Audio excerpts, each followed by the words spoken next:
Good morning students. हम लोग pharmacognosy में आज एमसीक्यूज डिस्कस करने जा रहे हैं। फर्स्ट इंट्रोडक्शन जो हमारा चैप्टर था सिलेबस में सबसे पहला टॉपिक है जिसमें फार्माकोग्नोसी की डेफिनेशन, फार्माकोग्नोसी का स्कोप क्या है और हिस्ट्री ऑफ फार्माकोग्नोसी क्या है, वो इस टॉपिक में हम देखने वाले हैं। स्टार्ट करते हैं हमारे फर्स्ट क्वेश्चन के साथ में। Pharmacognosy is defined as it is a scientific and systemic study of structural, physical, chemical, biological, history, method of cultivation, collection and preparation of drug for the market। तो ये हो गई फार्माकोग्नोसी की पूरी definition. इसमें सभी पॉइंट्स करेक्ट है, इस वजह से all of the above is the correct answer. Next,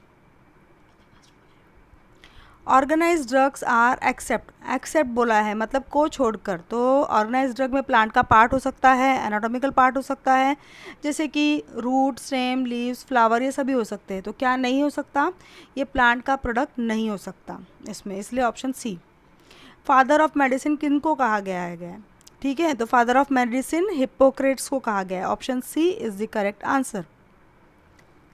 scope of pharmacognosy, इसमें क्या क्या है? तो जैसे cultivation and domestification of medicinal plant को कैसे कल्टीवेट करना चाहिए, कैसा उनका यूज़ करना चाहिए, फिर इसमें जो फाइटोकेमिकल्स निकलते हैं उनका एनालिसिस कैसे करना चाहिए, फिर जैसे स्टीरॉइड्स इंडस्ट्री है, हर्बल इंडस्ट्रीज़ है, वहाँ पर कैसे प्रोक्योरमेंट किया जा सकता है।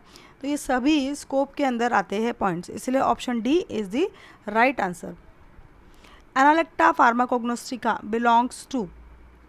एनालेक्टा फार्माकोग्नोस्टिका ये टर्म जो है सैडलर नाम के जो हिस्टोरियन थे उन्होंने ये दी थी, फार्माकोग्नोसी को ये नाम उन्होंने दिया था।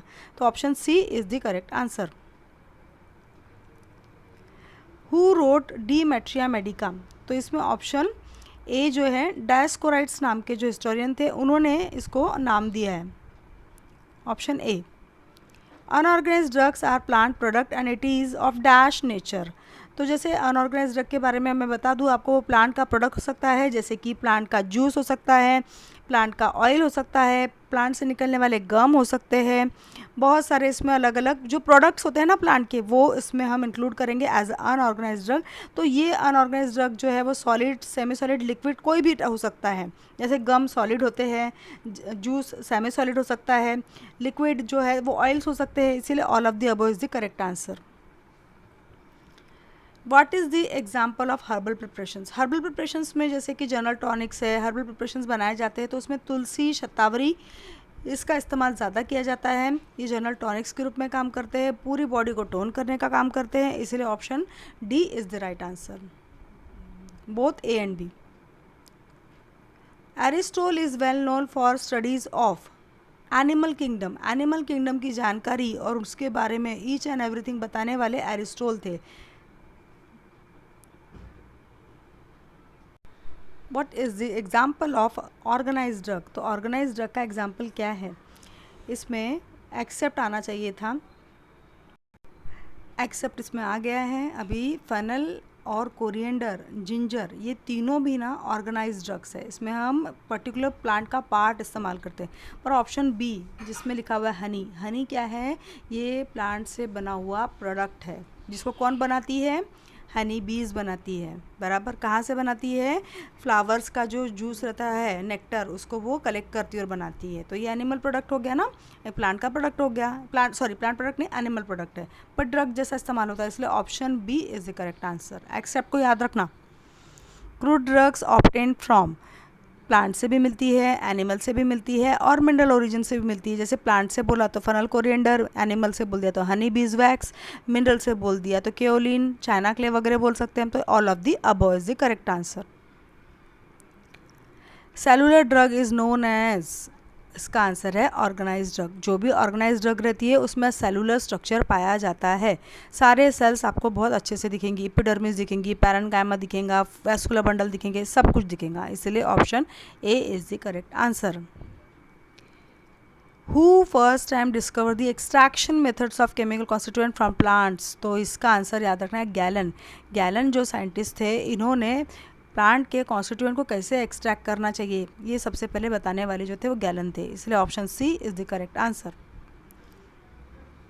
Oldest written document based on Ayurveda? तो इसमें है चरक संहिता। चरक संहिता एक ग्रंथ है जो आयुर्वेद में सबसे पुराना माना गया है, तो उसका C option is the right है। Who is consider as a father of surgery? Father of surgery किसको कहा गया है? तो इसमें आंसर है श्रुश्रुत। श्रुश्रुत नाम के जो हमारे ऋषि मुनि थे, उन्होंने सर्जरी आयुर्वेद में इतने साल पहले ही बता दी थी कि कैसे सर्जरी करनी चाहिए। तो ये option C is the correct answer. In word pharmacognosy, ये जो फार्माकोग्नोसी में गिग्नोसो, ये जो मीनिंग है इसका मतलब होता है एक्वायर ऑफ नॉलेज, मतलब ड्रग्स के बारे में नॉलेज प्राप्त करना। ठीक है ना, option D. Which scientist compile 37 volume of natural drug? ठीक है, नेचुरल ड्रग में 37 वॉल्यूम किसने कंपाइल किए? तो पिनाली एंड एडलर्स करके जो साइंटिस्ट थे उन्होंने ये काम किया था। ओके स्टूडेंट्स, नेक्स्ट क्वेश्चन है drug substance mention in the official groups. कौन से ड्रग को ऑफिशियल माना गया है? जिससे कि इंडियन और ब्रिटिश फार्माकोपिया की बुक में जो रहते हैं, use to diagnosis and prevention of disease. ठीक है, ऑफिशियल ड्रग्स किसको कहा जाता है? जो ऑफिशियल बुक में रहते हैं और diagnostic and treatment of prevention of disease के लिए यूज़ किए जाते हैं। ऑल ऑफ द अबव इसका करेक्ट आंसर है। Next, crude drug used in diagnosis के लिए, ट्रीटमेंट ऑफ डिजीज़ के लिए, प्रिवेंशन ऑफ डिजीज़ के लिए, तो सभी चीज़ के लिए क्रूड ड्रग्स का इस्तेमाल किया जा सकता है। इसलिए all of the above is the correct answer. Crude drug is the part of, crude drug किसका पार्ट है? प्लांट और एनिमल का, इसीलिए both A and B is correct. तो C is the option. Father of medicine Hippocrates है। Hippocrates deals with, उन्होंने क्या काम किया था? तो उन्होंने एनाटॉमी ऑफ ह्यूमन बींग्स क्या है वो बताया था, और उनका फिजियोलॉजी ऑफ ह्यूमन बींग, मतलब कि बॉडी किस तरीके से बनी हुई है और वो किस तरीके से काम करती है, इसकी जानकारी देने वाले हिपोक्रेट्स थे। इन्होंने ये काम भी किया था, इसलिए ऑप्शन सी करेक्ट आंसर है। Both of the above, A and B. Aristotle is used as, मैंने बताया था आपको, उन्होंने प्लांट किंगडम पर काम किया है। प्लांट किंगडम पे नहीं, रॉन्ग, ये एरिस्टोटल जो थे उन्होंने, तो इसमें नेक्स्ट आपने देखा Aristotle is used in known to have animal kingdom में उन्होंने काम किया था। Option B is correct answer. Galen describe various methods are, कौन से का मेथड्स उन्होंने बताया था? आइडेंटिफिकेशंस मेथड बताए थे, फॉर्मुलेशन ऑफ क्रूड ड्रग्स कैसे करते हैं, एक्सट्रैक्शन कैसे करते हैं, ये सब उन्होंने बताया था। इसीलिए option D is correct answer. Both A and B is the right answer. Indian Ayurveda as well as, जिसमें ऋग्वेद है, अथर्ववेद है, तो बोथ ऑफ दी अबो, मतलब A and B is the right answer. Rigveda और अथर्ववेद को भी अच्छे से एक्सप्लेन किया गया है इंडियन आयुर्वेद में। Tulsi and neem are preparation of antibiotics. ठीक है, एंटीबायोटिक जैसे काम करते हैं वो। Perfume and flavouring agents examples are except, except के केस में यहाँ पर बताया है परफ्यूम एंड फ्लेवरिंग एजेंट जो है, परफ्यूम एंड फ्लेवरिंग एजेंट में सैंडलवुड ऑयल का ही इस्तेमाल किया जाता है। Option A is the correct answer. चंदन आपने इसका कॉमनली जानते होंगे आप। Next, tulsi and shatavari are the examples of general tonics, इसके पहले भी आपको बता चुकी हूँ, और ये स्टिमुलेंट करके भी एक्ट करते हैं। Option C is the correct answer.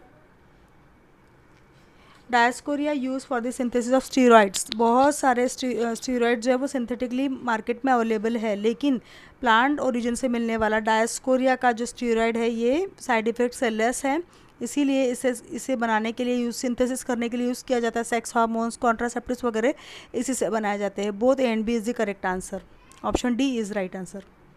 Herbal drugs are use commonly such as, high effectiveness की वजह से यूज़ किया जाता है, लो कॉस्ट, बहुत सस्ते में मिल जाती है, इजीली अवेलेबल है, and all of the above, तो इसीलिए D is the correct answer, और ये हमारा राइट आंसर है D. Thank you, thanks for watching.